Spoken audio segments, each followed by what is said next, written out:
आजच्या सुपरफास्ट बातम्या. मुख्यमंत्री फडणवीसांची ग्वाही, ओबीसींचं अहित होऊ देणार नाही. आष्टीत एकाच बॅनरवर फडणवीस, जरांगे पाटील आणि सुरेश धस झळकले.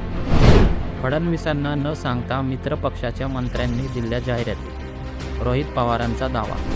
फडणवीसांच्या जाहिरातीवर तब्बल 50 कोटींचा खर्च, संजय राऊतांची टीका. मुंबई ठाण्यात देवाभाऊ फडणवीस बॅनर झळकले. मराठा आरक्षणावर भाजपाचं कॅम्पेन. हैदराबाद गॅझेट प्रकरणी सुप्रीम कोर्टाचं कॅवेट, मराठा समाजाची बाजू ऐकावीच लागणार. मनोज जरांगे पाटील रुग्णालयातून डिस्चार्ज, आता थेट नारायणगडावर. आंदोलनात मृत 7 मराठा बांधवांच्या कुटुंबियांना प्रत्येकी 10 लाखाची मदत. बीडमधील 3 पीडित कुटुंबांना तानाजी सावंतांकडून 3 लाखांची मदत.